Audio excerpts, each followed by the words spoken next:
सैंपो उपखंड के तसीमा गांव के दो युवक पार्वती नदी पर बने एनीकट पर नहाने गए थे। दोनों युवक एनीकट के पास नदी के गहरे पानी में डूब गए। मौके पर मौजूद लोगों ने बचाने की गुहार लगाई, लेकिन संसाधनों का अभाव होने के कारण ग्रामीण लाचार दिखाई दिए। घटना की सूचना स्थानीय ग्रामीणों द्वारा उपखंड प्रशासन एवं पुलिस को दी गई।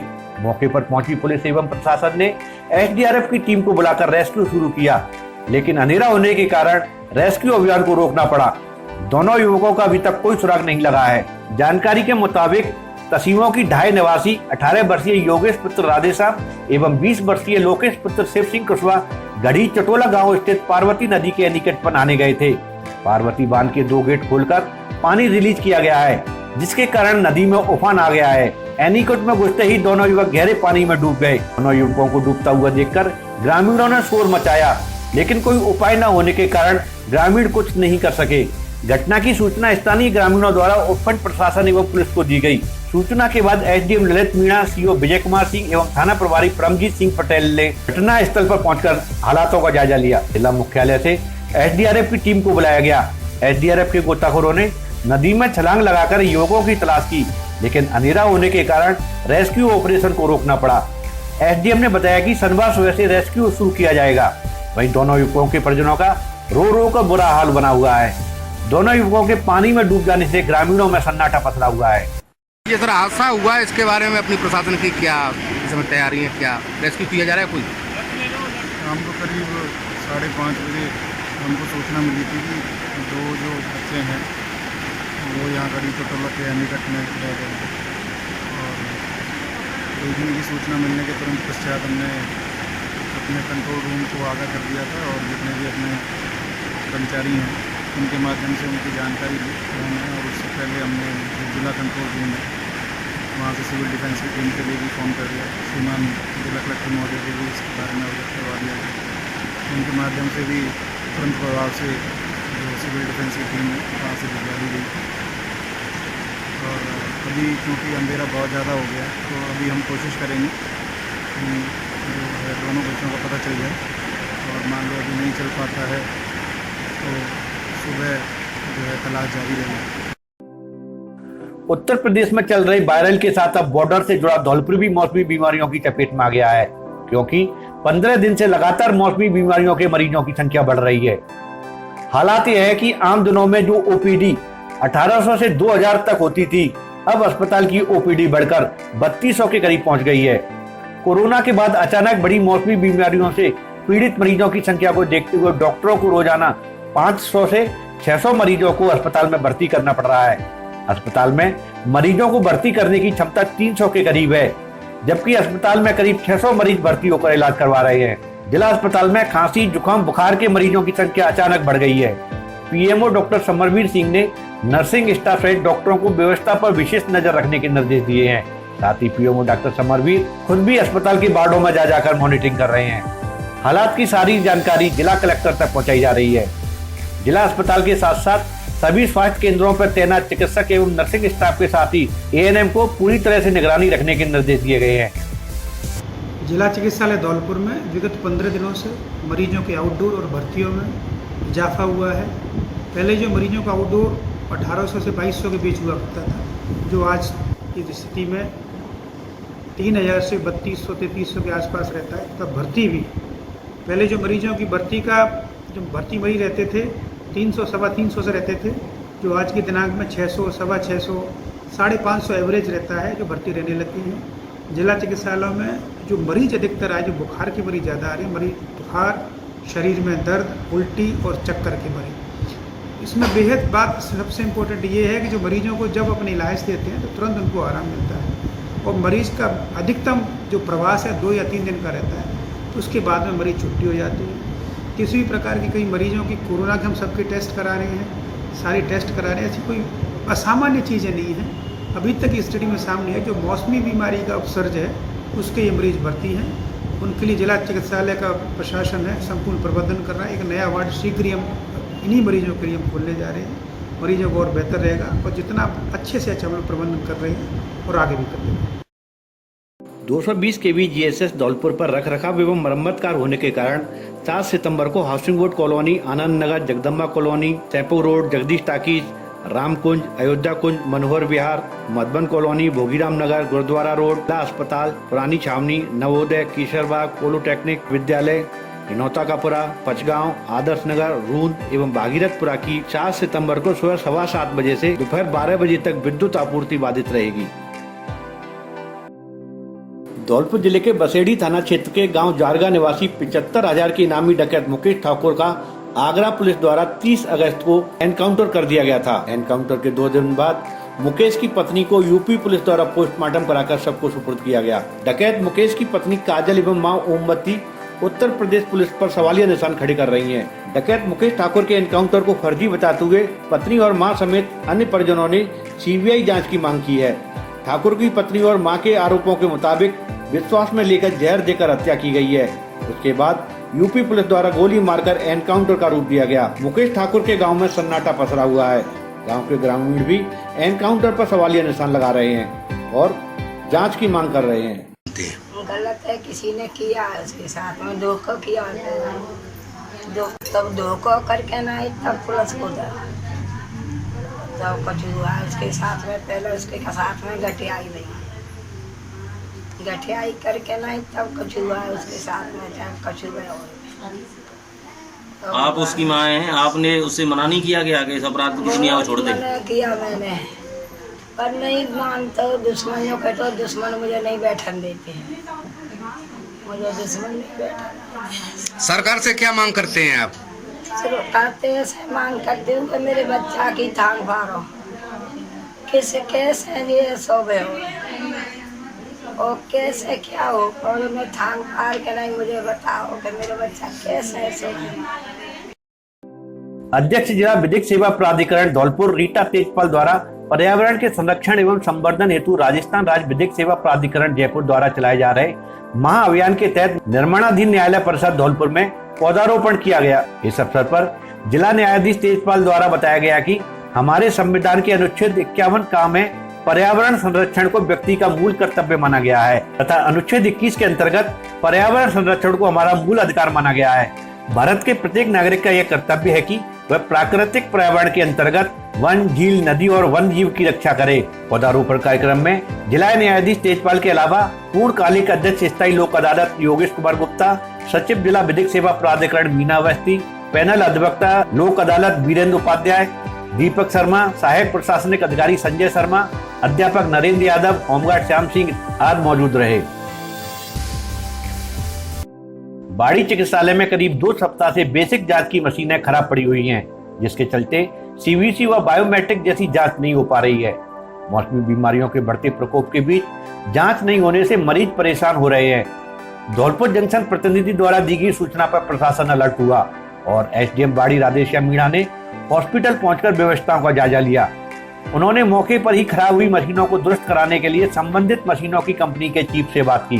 कंपनी की तरफ से चिकित्सालय की खराब मशीनों को 2 दिन में सही करने का आश्वासन दिया गया है। हॉस्पिटल निरीक्षण के दौरान एसडीएम ने हॉस्पिटल स्टाफ को ड्रेस कोड में आने के सख्त निर्देश दिए। साथ ही सफाई कर्मचारियों को चिकित्सालय की 24 घंटे सफाई व्यवस्था दुरुस्त रखने के निर्देश दिए।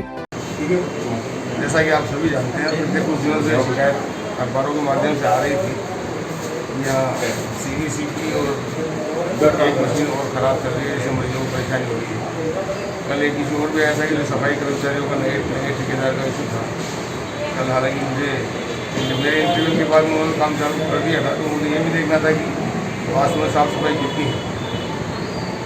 अच्छा है कि साफ़ सफाई शुरू हो गई है, पिछले 3 दिनों जो स्टेडियम से आज काफ़ी बेहतर है और उनको दोबारा और अच्छी साफ़ सफाई करने के लिए और लगातार मॉनिटरिंग करने के लिए मैंने आपको जरिए कर दिया है। जहाँ तक मशीन का सवाल है, आज जो भी एजेंसी है KTP, उनके राजस्थान के हेड से मेरी बात कर रही है। उन्होंने आश्वस्त किया है कि भाई कल उनका इंजीनियर यहाँ पहुँच जाएगा और कल या परसों में मशीन आपकी ठीक हो जाएगी, ताकि होगा। नहीं सर, मशीन एक ही है और बहुत 2013 से है वो मशीन, जब इतनी यहाँ कैपेसिटी नहीं थी और सामान्य चिकित्सालय भी नहीं था उस समय पे। और मशीन का ये है कि मशीन इसका दायरा भी बढ़ना चाहिए, दूसरी या कम से कम 2-3 मशीनें होनी चाहिए, सिर्फ एक मशीन पे डिपेंड नहीं होना चाहिए, क्योंकि हमारे करीबन 300 के करीब रोजाना जाँच होती हैं, जो कि इतनी कैपेसिटी नहीं है इस पुरानी मशीन में। इसके लिए क्या है आगे के लिए? हाँ, नहीं, उन्होंने मुझे बताया कि भाई मशीन जो वर्तमान में है उसकी कैपेसिटी 50-60 की है और यहाँ मरीजों का इनपुट जो है वो लगभग 200-300 का है। नो डाउट आपकी बात बिल्कुल जायज़ है कि मशीनें ज़्यादा होनी चाहिए। हाल फिलहाल मैंने इनके मैनेजमेंट से बात की, आज पीओ साहब छुट्टी पे है, मैं ज़रूर चर्चा करूँगा कि किस मत से किस बजट से इस तरह की मशीनें हम ऑफ कर सकते हैं। धौलपुर जिले के एडीजे कोर्ट ने राजाखेड़ा क्षेत्र में करीब 5 वर्ष पुराने एक मामले में फैसला सुनाते हुए परवादी के साथ किए गए जानलेवा हमले में 2 पड़ोसियों को दोषी मानते हुए उन्हें 5 साल के कारावास की सजा सुनाई है। साथ ही उन्हें 5-5 हजार रुपए के जुर्माने से भी दंडित किया गया है। अपर जिला एवं सेशन न्यायालय के लोक अभियोजक के शर्मा ने बताया कि राजाखेड़ा थाना क्षेत्र के सोमली का घेर निवासी परवादी धर्मवीर सिंह पुत्र राम बरोसी ने 10 अप्रैल 2016 को राजाखेड़ा थाने में मामला दर्ज करवाया था, जिसमें परवादी धर्मवीर ने अपने पड़ोसी साधुराम और जसवंत पर रात 10 बजे घर में घुसकर जानलेवा हमला करने का आरोप लगाया था। अपर जिला एवं सेशन न्यायाधीश श्री अनिल कुमार शर्मा जी द्वारा प्रकरण सरकार बनाम साधुराम जसवंत प्रकरण संख्या 61/2016 में मुलजिम साधुराम जसवंत को धारा 307 आईपीसी में 5 वर्ष का कठोर कारावास एवं 5,000 रुपये का अर्थदंड से दंडित किया गया। रायगढ़ थाने का एक प्रकरण था जिसमें करीब 5 साल पूर्व एफआईआर दर्ज हुई थी। इस एफआईआर के चलते हुए एडीजी कोर्ट में ट्रायल चल रही थी, जिसमें एक का अनुमान था सरकार का नाम धर्मवीर और दूसरे का अनुमान था सरकार का नाम साधुराम वगैरह पर 302 का आरोप सिद्ध करते हुए 5 साल की सज़ा और 5,000 रुपये का आर्थिक दंड लगाया हुआ है। रेड क्रॉस सोसाइटी की जिला समिति की बैठक जिला कलेक्टर राकेश कुमार जायसवाल की अध्यक्षता में जिला कलेक्ट्रेट सभा कक्ष में आयोजित की गई। बैठक में उन्होंने कहा कि रेड क्रॉस सोसाइटी आपदा के समय में जहां जरूरत होती है वहां आगे बढ़कर सहयोगी संस्था के रूप में मानव जिंदगी को बचाने में भूमिका निभाती रही है।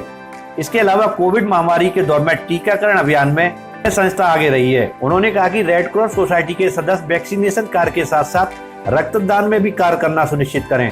उन्होंने जिला स्तर के अतिरिक्त ब्लॉक स्तर पर भी समिति की शाखा बनाने के लिए कहा।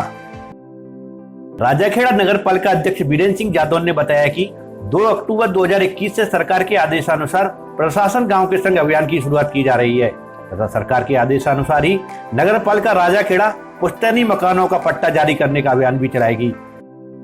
बीजेपी बाड़ी शहर मंडल की बैठक उदय सिंह परमार के निवास पर आयोजित की गई, जिसकी अध्यक्षता मंडल अध्यक्ष दिनेश चंद गर्ग द्वारा की गई। बैठक में मंडल प्रभारी महेंद्र दुबे भाजपा के मुख्य अतिथि के रूप में उपस्थित रहे। इस बैठक में सशक्त मंडल, सक्रिय बूथ एवं पन्ना प्रमुख बनाने के लिए विस्तार से चर्चा की गई। बैठक में सशक्त मंडल के लिए प्रवासी महेंद्र दुबे ने बूथ सत्यापन किया गया तथा साथ ही मंडल महामंत्री उदय सिंह परमार, मंडल अध्यक्ष बिजौली रामवीर सिंह गुर्जर, मंडल अध्यक्ष आंगई दशरथ सिंह परमार, ज्ञा प्रसाद कुशवाहा, गोपाल कोहली, स्वम परमार, मानवेंद्र सिंह परमार, नरेश यादव, दीपक शर्मा, संजय परमार, राजकुमार कुशवाहा, नितिन शर्मा बड़ी संख्या में और कार्यकर्ता मौजूद रहे। बाड़ी के सदर थाना क्षेत्र के करौली धौलपुर राष्ट्रीय राजमार्ग पर 2 बाइकों की आमने सामने की भिड़ंत हो गई, जिसके चलते 2 जने घायल हो गए। वहीं 2 जनों को मामूली चोटें आई हैं। घटना के बाद मौके पर भीड़ जमा हो गई और सूचना पर पहुंची सदर थाना पुलिस ने हाईवे एम्बुलेंस को बुलाकर तत्काल 2 घायलों बाड़ी के राजकीय सामान्य चिकित्सालय में पहुंचाया। बाड़ी उपखंड पर बिजली की हाईटेंशन लाइन में दौड़ रहे विद्युत करंट की चपेट मारने से एक 4 वर्षीय बालक बुरी तरह झुलस गया, जिसे परिजनों द्वारा तत्कालीन बाड़ी के सामान्य चिकित्सालय में भर्ती कराया गया। बच्चे की गंभीर हालत को देखते हुए डॉक्टरों ने उसे धौलपुर के लिए रेफर कर दिया। जानकारी के अनुसार धौलपुर रोड पर स्थित शिक्षक कॉलोनी में रहने वाले तपेश शर्मा का 4 वर्षीय बालक गुलशन उर्फ गुन्नू घर में खेल रहा था। वहीं घर के अन्य परिजन घर से बाहर गए हुए थे। बालक गुलशन की मां घरेलू कार में लगी हुई थी। तभी 4 वर्षीय बालक गुलशन आंखों से अचानक ओझल होकर सीढ़ियां चढ़कर छत पर चला गया, जहां विद्युत की हाई टेंशन लाइन गुजर रही थी, जिसके चलते बालक विद्युत करंट की चपेट में आ गया और बुरी तरह से झुलस गया। इस समय एक बड़ी खबर आ रही है। आंगई बांध के 2 गेट खोलकर 2223 क्यूसेक पानी रिलीज होने पर सैंपऊ बाड़ी मार्ग स्थित पार्वती नदी की रपट पर पानी करीब 1.5 फीट की चादर चल रही है, जिससे सैंपऊ उपखंड मुख्यालय से 1 दर्जन से अधिक गांव का संपर्क कट गया है। नदी की रपट के दोनों तरफ वाहनों की लंबी लंबी कतारें लगी हुई हैं। पानी की रपट से राहगीर और वाहन चालक रास्ता क्रॉस न करें, इसके लिए पुलिस बल तैनात किया गया है। पार्वती नदी की रपट पर 1.5 फीट पानी की चादर, पुलिस ने आवागमन रोका। नदी के दोनों किनारों पर पुलिस बल तैनात। पार्वती बांध से किया गया है पानी रिलीज। करीब 1.5 फीट की रपट पर चल रही है पानी की चादर। जिला प्रशासन ने अलर्ट किया जारी।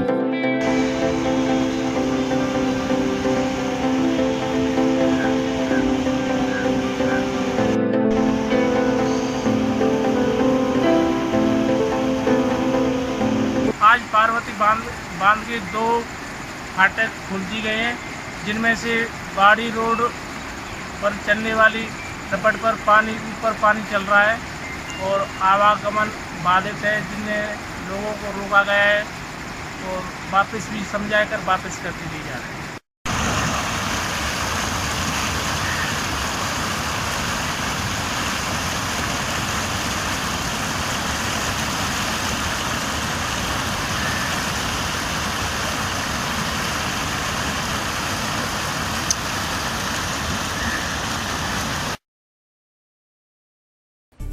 धौलपुर में चोर लूट और चोरी के नए नए तरीके अपना रहे हैं। ऐसा ही मामला जिले की निहालगंज थाना क्षेत्र के कालीमाई रोड पर देखने को मिला।